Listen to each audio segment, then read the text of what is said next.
Everywhere in the world we can observe and be touched by acts of kindness. People from all walks of life, faiths and cultures extend themselves beyond the call of duty to help others unconditionally. Through their noble deeds, humanity as a whole is elevated. To commend virtuous actions and encourage more people to be inspired by their examples, Supreme Master Ching Hai has lovingly created a series of awards, including the Shining World Leadership Award, Shining World Compassion Award, Shining World Hero and Heroine Awards, Shining World Honesty Award, Shining World Protection Award, Shining World Intelligence Award, and Shining World Inventor Award, to recognise some of the most exemplary, generous, caring and courageous people who walk amongst us.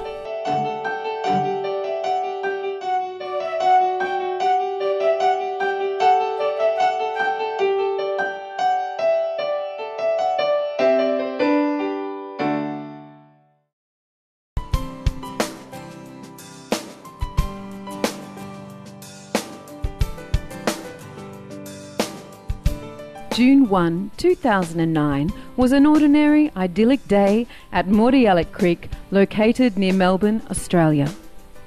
The water was still and the sky was clear. Out of the blue, Mr. David Thomson, owner of Bluey's Boathouse, a boat for hire business, heard an oddly loud splash in the water. It was a really, really loud noise, yeah. I looked up and could see a big wave sort of coming up the creek from this big loud thing where it had fallen in. Oh, okay. Yeah, it's a little protected. It's a protected inlet, so it's either flat or it's always flat. So when something goes weird, you know that it's that something's wrong.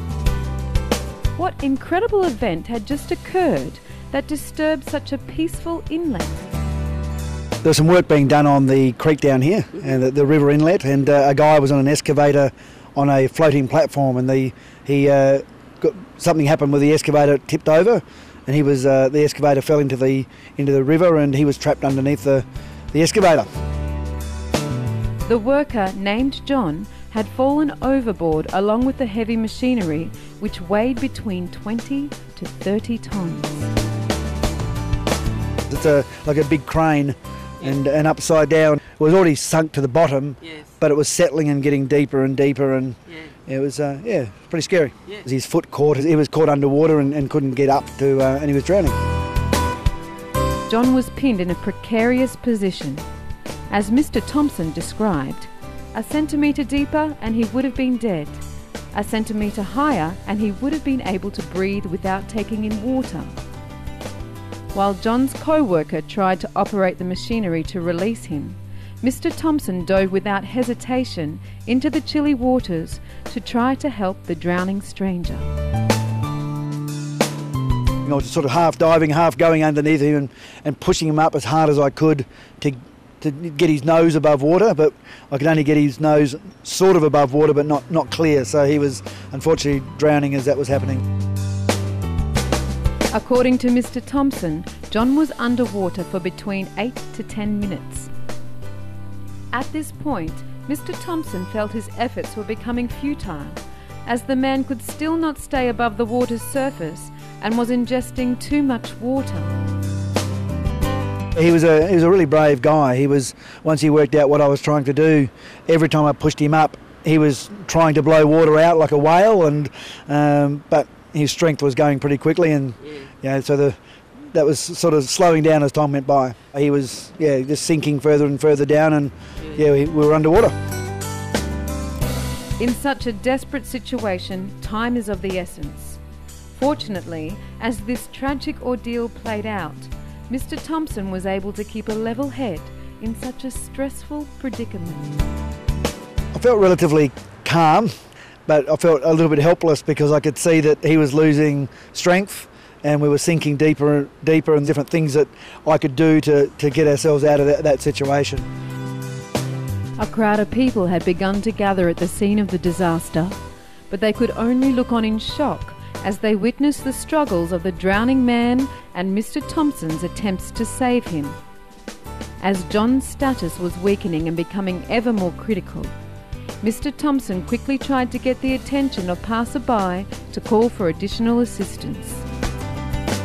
While I was in the water, I was yelling out to people to call emergency services, and where I dived into the creek, my phone was still on the side of on the grass there, so I got a person to find that phone and ring 000, and the emergency services started coming. But yeah, we didn't have that time. We'd already been in the water a long time at that stage. But as the minutes and seconds ticked away, Mr. Thomson could see the chances for John's survival was getting slimmer. When the guy was slowly sort of sinking down, I realised I'm not going to be able to get him above the water because we were sinking further in. What will Mr. Thomson do next? How will John be rescued? Stay tuned to Supreme Master Television as our program continues with the courageous efforts of Mr. Thomson and the presentation of his Shining World Hero Award from Supreme Master Ching Hai.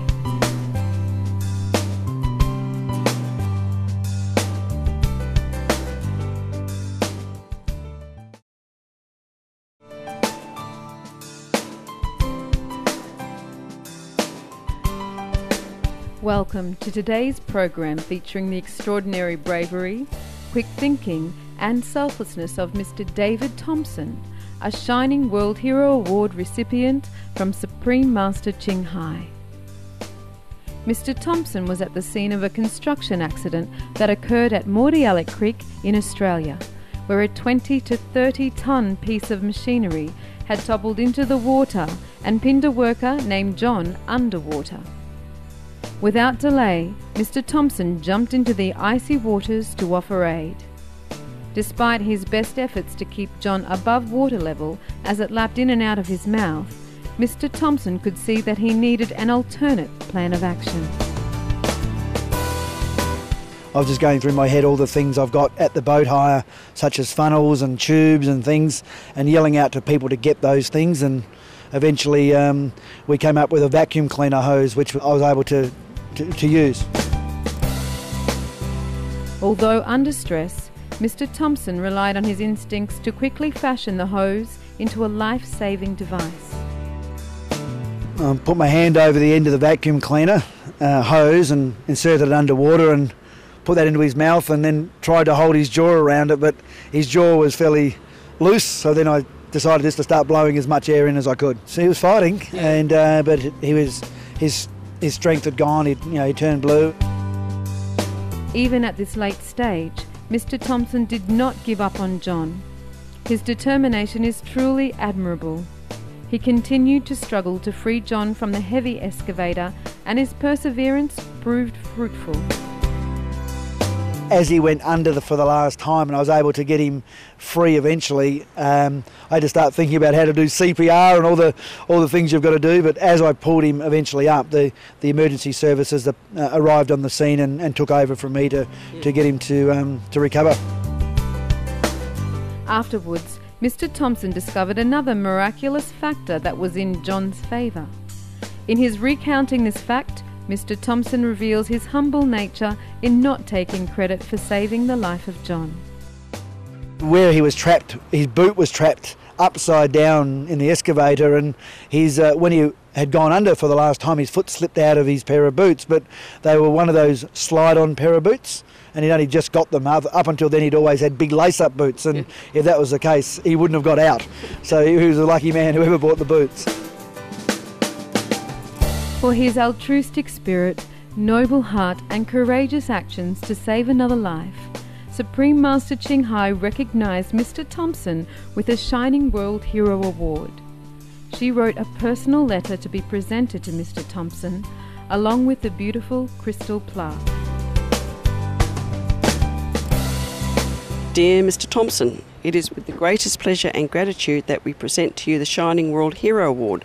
This award is presented in recognition of your outstanding bravery in the face of danger, your life-saving act of selfless assistance, and your kind-hearted spirit of service to others, blessing our world with a shining example of nobility, courage and love. On hearing of your wonderful act of compassion and initiative, we are reminded of Australia's great tradition of mateship. the legendary Anzac spirit, and the long-entrenched culture of helping out a neighbour in need. You bring to life these noble qualities in a way that helps make our community so much more warmly connected, supportive and life-enhancing. Inspired by your loving example, we can all be heroes to each other. Thank you so much, David, for making a positive difference in our world, for compassionately coming to the aid of those in need, for your decisive judgment and cool response under pressure, and for being a gallant and noble role model. We hereby applaud and celebrate the brave-hearted deeds of our mate, Mr. David Thomson, fair dinkum Aussie hero. With great honour, love and blessings, the Supreme Master Ching Hai. I appreciate it. That's lovely. Thank you. I wasn't expecting that. Thank you. In addition, Mr. Thomson received gifts on behalf of Supreme Master Ching Hai, as well as a custom-made hero jacket. It's very well made, isn't it? Yeah. It even fits beautifully. Oh, that's beautiful. That's really nice. Now I'm warm, so thank you very much. I greatly appreciate it. At the conclusion of the presentation ceremony, Mr. Thomson wished to express his gratitude to Supreme Master Ching Hai. I greatly appreciate it. So, to Supreme Master Ching Hai, I haven't met you, but thank you very much. I really appreciate it. Thank you. We salute you, Mr. Thomson, for your swift and selfless actions in the face of great adversity, which helped save a precious human life. Heaven's blessings for your abundant health and lasting happiness. Thank you, benevolent viewers, for your company today. Please keep your dial tuned to Supreme Master Television for words of wisdom, up next after noteworthy news. May your days be filled with inner bliss, peace and blessings.